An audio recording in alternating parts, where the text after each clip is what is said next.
Hi student, आज की इस क्लास में हम समीकरण को हल करना सीखेंगे कि समीकरण को कैसे हल किया जाता है। ठीक है, तो सबसे पहले मैं बता दूं समीकरण क्या होता है। समीकरण को बराबर चिन्ह से दो भागों में बांटा जाता है। ठीक है, बराबर के इस साइड जो होता है ये होता है हमारा दायां पक्ष। ठीक है, इसको कहते हैं दायां पक्ष, और इस साइड जो होता है बराबर के इसको कहते हैं बायां पक्ष। ठीक है, इंग्लिश में कहते हैं इसे LHS, शॉर्ट फॉर्म इसका है LHS, और होता है इसका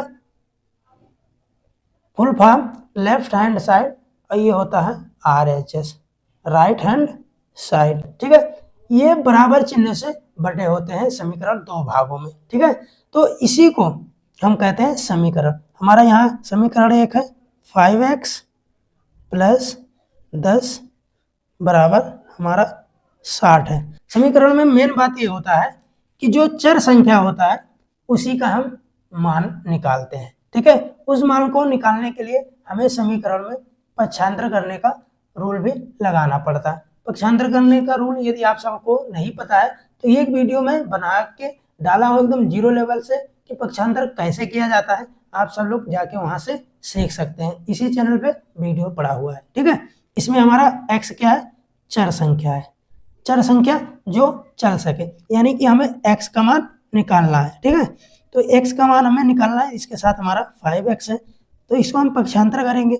एक साइड हमारा 60 है, अब देखिए यहाँ 10 है, तो चर को चर के साथ में रखते हैं और अचर को अचर के साथ में रखते हैं। चर क्या होता है, अचर क्या होता है आपको नहीं पता है तो इसके लिए भी मैं वीडियो बना के अपलोड किया हूँ, जाकर देख सकते हैं। एकदम जीरो लेवल से चर क्या होता है अचर क्या होता है समझाया हूँ अच्छे से। ठीक है, तो इसमें हम चर को चर के साथ अचर को अचर के साथ रखेंगे। तो अचर हमारा इसमें 2 है, 60 भी है और 10 भी है, तो हम अचर को एक साथ में रखेंगे, ये हो जाएगा हमारा 10। पक्षांतर करने का रूल ये होता है कि उसके जस्ट सामने जो अंक होता है दूसरे साइड जाता है तो बदल जाता है, प्लस रहेगा तो माइनस हो जाएगा, माइनस रहेगा तो प्लस हो जाएगा। मैं बता दूं, जैसे प्लस है बराबर के किसी भी साइड जाएगा, दोनों साइड, तो ये माइनस हो जाएगा।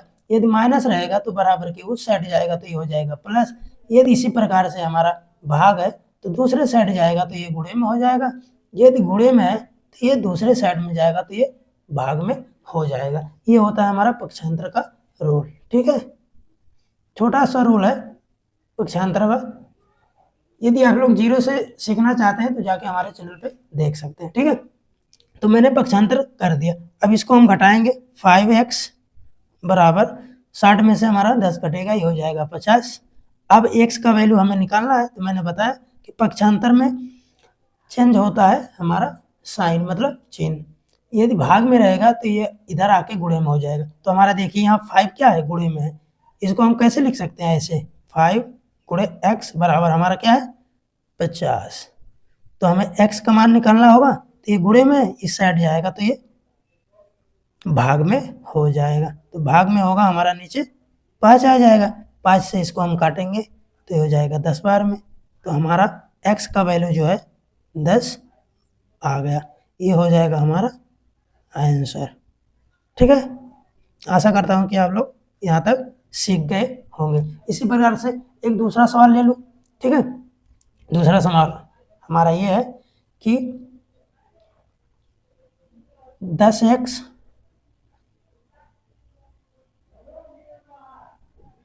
माइनस 20 बराबर 50।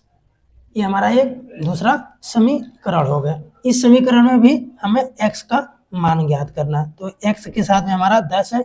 मैंने पहले बताया चर को चर के साथ रखेंगे और अचर को अचर के साथ रखेंगे, तो इसमें हमारा एक चर संख्या है केवल x है ना, तो इसका ये गुणांक है, तो इससे कोई मतलब नहीं होता। ठीक है, तो हम अचर को अभी अचर के साथ रखेंगे, तो हमारा 50 अचर है और 20 भी अचर है, तो यहाँ देख सकते हैं माइनस चिन्ह इस साइड आएगा बराबर के, ये हो जाएगा प्लस, तो इसको हम कर देंगे प्लस 20। 10x को अभी हम ऐसे रहने देंगे, पहले हम अचर वाला काम कर ले, तो इसको हम जोड़ देंगे तो हो जाएगा हमारा 70। अब देखिए हमें x का मान निकालना है, तो इधर है गुणे में, इधर आएगा तो हमारा हो जाएगा ये डिवाइड में यानी कि भाग में, ठीक है। इसे हम काटेंगे तो 0 से 0 ही काट दो, तो ये हो जाएगा हमारा x बराबर 7। ये हो जाएगा हमारा आंसर, है ना। x के बराबर हमें आंसर मिल गया 7, ठीक है। ये हो जाएगा आंसर। अब ये भी आप लोग सोच सकते हैं कि x हमारा क्या मिला, क्या प्राप्त हुआ। तो मैं आपको बता दूं कि समीकरण जो होता है इसमें एक मान ज्ञात करना होता है कि समीकरण में मैं कौन सा मान रखूं जो ये समीकरण शून्य हो जाए, समीकरण 0 हो जाए। तो इसीलिए हम इसका मान ज्ञात करते हैं। इससे ये पता चलता है कि x के बराबर जो हमारा आंसर आ जाएगा, x के जगह पे हम उस मान को रखेंगे तो ये जो हमारा पूरा समीकरण है ये समीकरण हमारा शून्य हो जाएगा, ठीक है। समीकरण हमारा शून्य हो जाएगा। आप लोग को दिखा दो ये हल करके कि कैसे हमारा शून्य होता। मैंने यहाँ मान निकाला 1 10, तो हमारा पहला समीकरण क्या था ये। तो इसमें हम x के जगह पे हमारा जो मान आया उसको रख देता हूँ कि हमारा 5x प्लस 10 हमारा क्या है, ये है हमारा समीकरण। और x के बराबर हमारा मान निकला 10 निकला है ना, तो इसको हम रखते हैं। 5 हमारा पहले से है और गुणे में x है, तो x के जगह पे हम 10 रख देंगे, प्लस 10 बराबर 60। अब इसको हल करेंगे तो 5 का गुणा करेंगे हम 10 में, तो हो जाएगा हमारा 50 हो जाएगा ना। और ये हम जोड़ेंगे 10 को, यहाँ सॉरी 10 है तो 10 को जोड़ेंगे, ये हो जाएगा हमारा 60। तो इसको जोड़ेंगे तो हमारा ये होगा 60 और ये भी हमारा होगा 60। अब इसको हम घटाएंगे तो ये बराबर 0 हो जाएगा। या इस प्रकार से कहते हैं कि लेफ्ट हैंड साइड बराबर राइट हैंड साइड, ये दोनों यदि बराबर हो जाएगा तो ये भी समीकरण के लिए सत्य है, x का मान हमारा सही है, ठीक है। इसी प्रकार देख सकते हैं यहाँ हमारा समीकरण दूसरा है कौन सा कि 10x माइनस 20 बराबर 50 के, ठीक है। इसमें हमारा मान क्या आया x का 7, तो 10 x की जगह पे हम रख सकते हैं 7, ठीक है। माइनस हमारा 20 है बराबर ये हो जाएगा 50 के, ठीक है। तो इसमें हम गुणा करेंगे तो ये हो जाएगा हमारा 70 और माइनस 20 बराबर हमारा 50, ठीक है। 70 में से हम 20 घटाएंगे तो ये हो जाएगा हमारा 50 बराबर 50। ये हमारा आ गया क्या, लेफ्ट हैंड साइड बराबर राइट हैंड साइड, यानी कि दायां पक्ष और बायां पक्ष दोनों बराबर है, इसलिए हमें मान ज्ञात करना होता है समीकरण का, ठीक है। और आगे ज्ञात करते हैं कि समीकरण को कैसे हल करते हैं दूसरा सवाल लेकर के, ठीक है। आशा करता हूँ कि यहाँ तक आप लोग समझ गए होंगे। अब इसमें एक दूसरा क्वेश्चन लेते हैं। दूसरा क्वेश्चन है 6y माइनस 9 बराबर 2y प्लस 15। ये हमारा एक दूसरा क्वेश्चन है, इसको सॉल्व करेंगे। तो यहाँ देख सकते हैं यहाँ 6y है, यहाँ 2y, तो चर को चर के साथ अचर को अचर के साथ रखें तो ये हमारा ये चर है, तो इधर आएगा तो ये प्लस में है, इधर आएगा तो ये माइनस 2y हो जाएगा बराबर के उस साइड। 15 हमारा पहले से रहने देंगे, ये माइनस 9 है, इधर आएगा तो प्लस 9 हो जाएगा। इसको जोड़ेंगे घटाएंगे, 6 में से हम 2 घटाएंगे तो ये हो जाएगा हमारा 4y बराबर, इसको जोड़ देंगे तो हो जाएगा हमारा 24। तो y बराबर हम लिखेंगे 24 डिवाइड बाय 4, तो इसे काटेंगे तो हो जाएगा 6, बार में जाएगा तो y बराबर हमारा हो जाएगा आंसर 6, ठीक है। ये हमारा हो जाएगा आंसर, ठीक। एक दूसरा क्वेश्चन और लेते हैं। 5y प्लस 2 बराबर 3y प्लस 8, इसको हल करते हैं। तो उसी नियम से हल करेंगे, चर को चर के साथ में रखेंगे, अचर को अचर के साथ। तो यहाँ हमारा 5y, ये 3y है, इधर आएगा तो माइनस में हो जाएगा 3y बराबर 8, ये प्लस है, इधर आएगा तो ये माइनस 2 हो जाएगा। तो 5y में से 3y घटाएंगे तो ये हमारा बचेगा 2y और बराबर 8 में से 2 घटाएंगे तो ये हो जाएगा हमारा 6। तो y बराबर हम लिखेंगे 6 डिवाइड बाई 2 से काटेंगे ये 3 बार में, तो y बराबर हमारा हो जाएगा 3। ठीक है,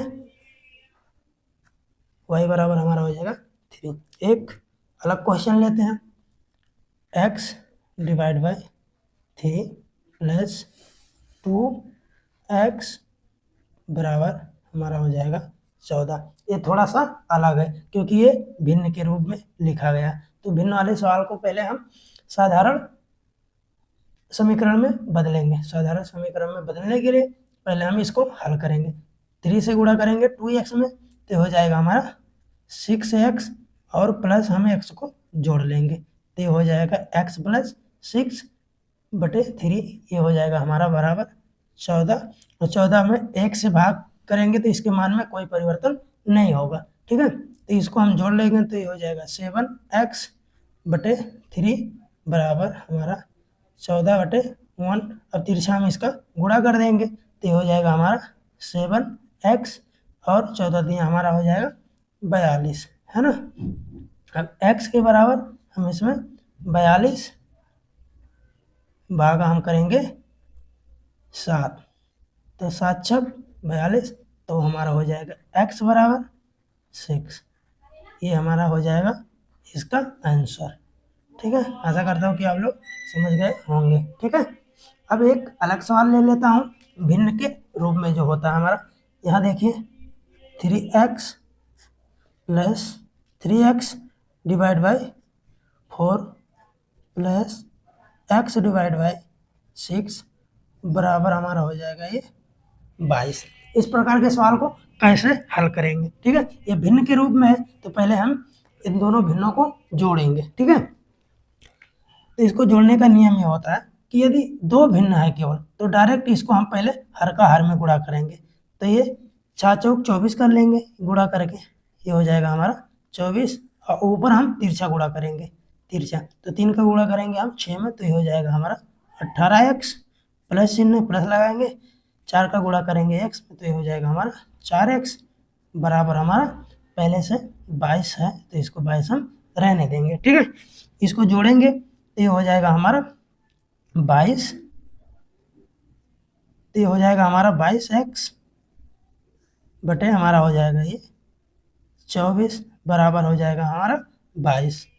तो 22 में हम 1 से भाग देंगे तो इसके मान में कोई परिवर्तन नहीं होगा। तो इस प्रकार से देखिए हम इसको काट सकते हैं, 2 से काट दें इसे हम, तो 11 दूना 22, 2 से काटें तो हो जाएगा हमारा 12। ये बराबर हो जाएगा, यहाँ लिखते हैं कि 11x बटे हमारा हो जाएगा ये 12 बराबर 22/1। ठीक है, इसका अब हम क्रॉस गुणा करेंगे, तिरछा गुणा। तो तिरछा गुणा करेंगे, एक में किसी संख्या से गुणा करो उसके मान में कोई परिवर्तन नहीं होता, तो ये हो जाएगा 11x बराबर हमारा हो जाएगा 12 गुणे 22। तो x का हम मान निकालेंगे तो x बराबर हमारा हो जाएगा 12 गुणे 22 और सबके बटे हमारा हो जाएगा 11। तो 11 से हम 2 बार में काटेंगे 22 को, तो ये हो जाएगा 2। तो x बराबर हमारा हो जाएगा 12 गुणे 2, है ना। तो ये हो जाएगा हमारा 24 आंसर। x का मान हमें 24 प्राप्त हो गया। ये थोड़ा अलग टाइप का क्वेश्चन था जो भिन्न के रूप में था। आशा करता हूँ कि आप सब लोग समीकरण को हल करना सीख गए होंगे। ठीक है, यदि हमारे चैनल पे आप सब लोग पहली बार आए हैं तो चैनल को सब्सक्राइब कर दीजिए और एक छोटा सा कमेंट करके बता दीजिए कि हम लोग सीख गए हैं समीकरण को हल कैसे किया जाता है। मिलते हैं छोटे से ब्रेक के बाद।